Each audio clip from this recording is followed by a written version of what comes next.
বেটি, দরজা খুলতে তোর এত সময় লাগলো কেন? আর তোর হাতে দামি গহনা কেন? তুই আমার দামি গহনা চুরি করছিলি? তোর এত সাহস হলো কিভাবে? আরে বৌমা, তুমি এসব কি বলছো?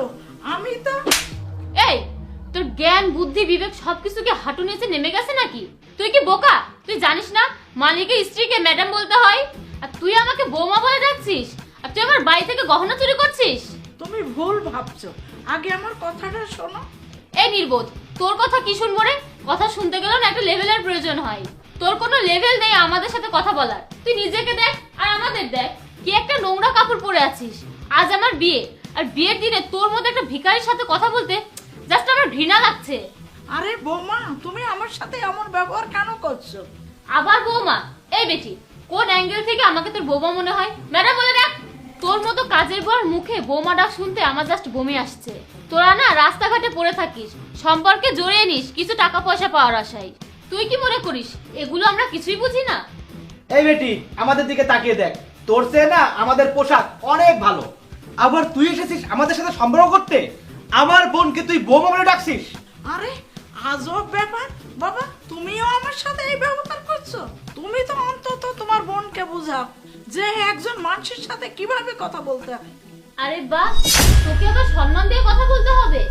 এই শোন, গাছের বয়স হয়ে গেলে তার পাতা ঝরে গেলে না তার আর কোনো মূল্য থাকে না। তোদের মতো মানুষদেরও তেমন কোনো মূল্য নেই, বুঝলি? ম্যাডাম, শুকনো পাতাও কিন্তু আগুন জ্বালাতে সাহায্য করে। আচ্ছা, আমি আপনাদের সাথে এমন কি দুর্ব্যবহার করেছি যে আমার সাথে এই দুর্ব্যবহার করছেন? আরে বেটি, আসলে অপু ওনার সাথে এমন খারাপ ব্যবহার করে না আমাদের ভুল হয়ে গেছে। আমাদের উচিত ছিল না এখানে তাকে ফেলে মেরে ফেলা। হ্যাঁ, সেটাই ভালো হতো। হয়তো আজকের এই দিনটা আমাকে দেখতে হতো না। এক সময় হয়তো তুই খারাপ কাজ করতি, তাই এখন তোকে অন্যের বাসায় কাজ করে খেতে হয়। যদি ভালো কোনো কাজ করতি তাহলে হয়তো এমন একটা বাড়ি তোরও থাকতো। আরে অপু, এরা কি কষ্ট করার মতো মানুষ নাকি? মানুষের দুয়ারে দুয়ারে গিয়ে এদের ভিক্ষা না করলে পেটের ভাত হজম হয় না। আচ্ছা, আপনাদের পরিবারের লোকজন কি আপনাদের এই শিক্ষা দিয়েছে যে একজন মুরব্বীর সঙ্গে এই ব্যবহার করতে হবে?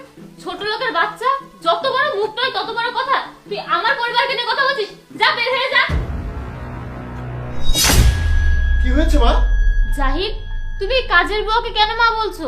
অপু, সে কোনো কাজের বুয়া নয়। সে THM গ্রুপের কর্ণধার, তোমার শাশুড়ি। আর আমি তার একমাত্র ছেলে। মানে তুমি এটা কি বলছো? ইনি তোমার মা? মানে আমার শাশুড়ি? সরি মা।